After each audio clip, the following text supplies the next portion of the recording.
Hello and welcome along to the third part of this FM22 Mobile series from Arbroath in the Scottish Championship with me, Daniel.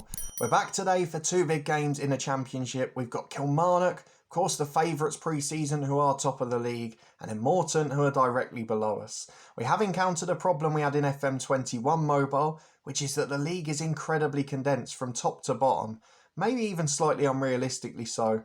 I'll leave you to judge that as the year goes on, but we could end up right at the top or right at the bottom after this one, depending on how it goes. We've had a bit of success in the Cup. We've been uneventful in terms of transfers since the last episode and at the end of the window. So as we get to the end of September, it's now the big slog until we get to Christmas. We want to keep people fit, we want to keep people in form, we want to try and get some results, but this one is going to be a pretty tough one to achieve it. So if you're looking forward to finding out if we can and how we do for the rest of the season, please do put a thumbs up on the video. Subscribe down below for daily FM22 content from two long-term stories. This series continues every day at 11:30, probably till about the end of the week. And of course, there's also daily episodes at 3:30 from our main game series. We've got Hemel Hempstead, our one club story, and the head coach, our regular staple hold on the channel. They rotate every single day. You can find links to the Twitch channel and the football podcast in the eye above if you want to see anything else, including our live streams. But a massive thank you for your support as always as we head in to a big game against the champions in waiting. I'm going to call them that already. Let me very quickly show you the results since you were last with me though. So basically it's been an exclusive show for Hilson and for Newble. So we got a 1-1 draw against Partick Thistle, we were defeated narrowly at Dunfermline, but then back-to-back wins 2-0 in the SPFL Trust Trophy and against Hamilton. Only 2 shots on target against them, but thankfully, as we've seen in our football watch-alongs on Twitch, they defended just as they are in real life, and that made it easy for us to take advantage. A 1-0 defeat away at Queen of the South last time. I think it's fair to say our home form is going to be the most important this year. We knew that on the opening day against Inverness, and nothing has changed since. So let's go and crack on with the first of these games. Friday night football against Kilmarnock. Can we deliver anything special? Or will the pre-season favourites show their class and their professional strength? Let's find out. Well, one of the problems we have encountered this year is a lot of injuries. Thankfully, not many of them to our first 11, but loads to the backup team and substitutes, so I'm not sure how that's going to pan out here. We're down to a bench of players where, in some cases, the likes of Swanky and Lynn, they don't really fit into our system. Dowds is just coming back to fitness, Brown off the bench in the same position. But it is a familiar first 11. We've got the big front two, we've got the usual midfield three. And to be honest, if I could pick any 11, it probably would be this one. And here we go, into the first half. Kilmarnock having the ball early on, but not creating much with it. McLeod giving away a free kick. I was going to say always gets a booking, but hasn't in the first minute here. Polworth with a free kick, brilliant effort. That's the difference in quality of player. The likes of Lyons, the likes of Polworth, even Naismith at right back. It's a very different level, though we've got a free kick with gold. In towards Newble, knocks down for Hilson. And I tell you what, it's gone down as an own goal, but I could not care less. It was a lovely work move between the front two again, and they are single-handedly carrying us this year. No shots on target, but we lead 1-0. And if we can keep making this home ground a fortress, Gayfield Park is going to keep us in the Scottish Championship, and that I'm very happy to take already. Well, Kilmarnock have been forced into a sub due to injury, and it was caused by a McLeod challenge, who I think has still escaped a yellow card. And now we've got a throw on the left, which Newble for some reason was taking. He wins it back on the edge of the box though, and it falls to Dale Hilson. His shot goes just wide of the post. 10 minutes to half time, we're in good nick at the minute. I tell you what, I'd love to nick a 1-0 here. Even if we could get a draw, it's a positive result. But at half time, well, it's not half time yet, because Kilmarnock are creating one more chance, and into the box they go. Making me speak too soon yet again. Why is the left wing back threatening to stay up from corners? He ran all the way up to the halfway line, having put it behind, and then came all the way back. Thankfully it doesn't matter, because the corner goes straight into Gaston's arms, and the long kick leads to nothing. I think at half time it will still be 1-0 to Arbroath, but again we're having to soak up pressure. Let's get into the second, see if we can cling on to it. The first half will eventually end, I assure you. We're not going to make any subs for now, because I'm thoroughly delighted with this result. Into the second half we go. It's Kilmarnock in possession on the right hand side. It's just slowing down a little bit now. I'm not sure if that's the match engine, the phone or anything in between. As it works its way out to the right to Naismith. Chance to deliver into the box. It's headed away as far as possible. I'd suggest it's the game, because if it was the phone, I'd probably be slowing down as well. And it looks like I'm moving nicely.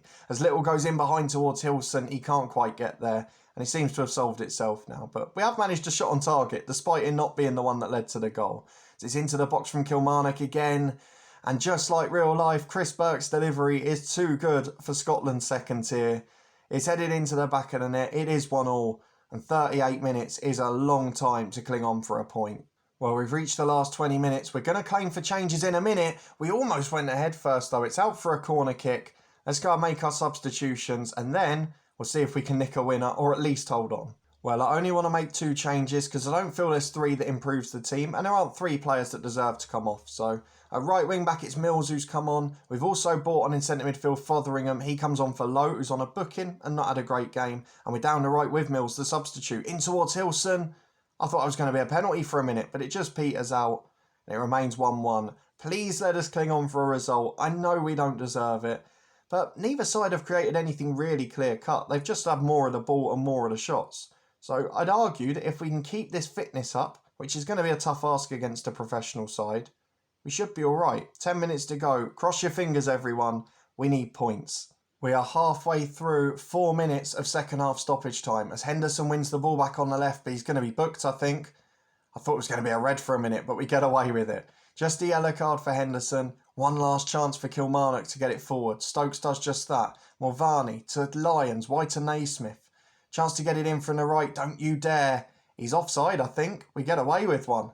Gaston will take his time over this, goes big downfield. Only 10 seconds left. Blow your whistle, referee. We've earned a brilliant point here and you're costing us. We're already 30 seconds over. Where is the whistle? This is ridiculous. Don't you let them score. Burrell goes wide. It finally does blow the final whistle. I don't know what took so long, but we get a really good point. And we'll be back in a minute to face Morton. A much more realistic game, but on the road where we've been really weak. We'll see how we get on. And here we go again. I'm tempted to bring Mills into the starting lineup, but him and Stewart have both been poor in the right wing back role. So I'm going to leave it the same. Same 11 that got a good result against Kilmarnock. One change on the bench. Brown back from injury replaces Swanky. But that's it. Into the second game we go. And we need to start picking points up on the road now too. I think more on the first side this season to completely match us up tactically with a back 3. As Stewart plays down the right wing, wins a corner. I don't know if that's going to benefit us or harm us. I guess on the road, it can only be a benefit based on the season so far. Not sure. And I can't work out why our target man's taking corners because he's the best header of the ball in the team and it's definitely harming us here. I'm not saying we'd win them anyway, but here come Morton. Are the away day Blues going to continue against the Blues of Morton here? Out to Russell on the left, in towards Eastdale. Good challenge and clearance. But we've got no attacking threat and again, we're looking to cling on more than anything. As it's worked down the right, Henderson wins it back. It peters out. Not sure why, it's lagging a bit today actually. Really interesting from the FM Mobile game because nothing's changed. And here we are again, Lyon picking it up to Jacobs just before the half an hour mark. We defend across well. And again, it's a clinging on job on the road. And we are well aware that's what we're going to have to do a lot of this season. McLeod picks it up to Stewart. Can we nick the goal? New ball down for Hilson. Great save by Hamilton in the Morton goal. He's out for a throw-in on our right-hand side. But they get away with one there. Just a couple of minutes to half-time. Riley coming forward for the host. They're into the box. They win a corner. We don't look convincing. We're getting pasted in possession. Maybe we've got to think about a second tactic for on the road because this one seems to be pretty strong at home. On the road, do we maybe take it to them, put Fotheringham in a number 10 role and see if he can cause them a few headaches? I don't know. It might be worth trying. We certainly will if we go behind as Hilson brings it away on the right up to Newble. Holds up well, but it comes to nothing. And at half-time, you feel our limit on the road is a point. We have had the only shot on target and a clear-cut chance at that. But no positive signs just yet. And here we go. Almost immediately in the second half, it's Morton on the front foot again down that right-hand side. Henderson gives away a foul, but we're still in the game. As long as they don't score, we'll take a point every time on the road. And as I say that, Reece Lyon puts an absolute banger in from 25 yards. What can you say? They're scoring wonderful goals and that's all we can take. It's one shot on target, one goal for Morton. And now you wonder if they're going to go on a rampage. It's a terrible mistake at the back. Little and Hamilton, both at fault for me, both the culprits. And now we're out of the game. We might as well look at resting people and maybe trying that number 10 experiment. So it's into the box again. O'Brien heads behind. Let's go and make some tactical tweaks. 22 minutes to go, 3 changes made. Hamilton replaced at centre-half by Brown, who I think is making his debut. We've also then got Mills coming on at right wing-back, who will stay there now from the start because Stewart's having too many poor games. And we put on Fotheringham number 10, push McLeod into the middle and taken off Gold. Rolo will go as a sort of deep line playmaker in the midfield too. But with 10 to go, it's not really made a difference, has it? We've not had any attacking threat, we've not had any shots on target. And if anything, we're conceding a few more as Mills gets down the right. Can we get one back? We can. Joel Newble with a strike from the edge of the box. 4 minutes to go, plus stoppage time. Give us one more chance. Come on, let Morton make a stupid error. Let's get on the front foot. There's 30 seconds left of stoppage time. Doesn't look like it's going to come. They're being professional. They're passing it around with no real purpose. And as a result, they're able to win 2-1. So despite the promising performances, it's 1 point from 2 games, which just isn't good enough. Let's look at where it leaves us in the league and when we're next going to be back. So after all of that, we've sunk to 9th place, which sounds bad, but look at the league table. It's exactly what I meant at the start. 8 games played, no one's got more than 13 points. And there's 4 points separating the whole table by our bottom party, Thistle. And even they're only 2 points behind us. So it really doesn't make sense. That's the one bit of FM Mobile I've always noticed to be a bit unrealistic, is how close the whole table is. There's never a runaway leader or a runaway bottom side, unless it's you, obviously. So that's something we'll have to keep an eye on, see if it's the same this year, because as much as it makes excitement for the league table, it might be the only thing that ruins the realism. Let's go and have a look at the fixtures though. When are we next going to be back? So unless we have a big cup run or a big cup tie, I think we'll leave it a while now. Maybe we'll come back for Kilmarnock and Raith, end of November, start of December, maybe even one later and show Partick Thistle, just so it's different sides each time. Raith Rovers, of course, stars of our Build a Nation series with Bangor City remarkably last year, and that was in the full fat game, so it'll be interesting to see what they're like in this year's edition. We've got a reserve side in the cup, we might be able to progress, and in a big spell of league fixtures where we've got to pick up the odd win.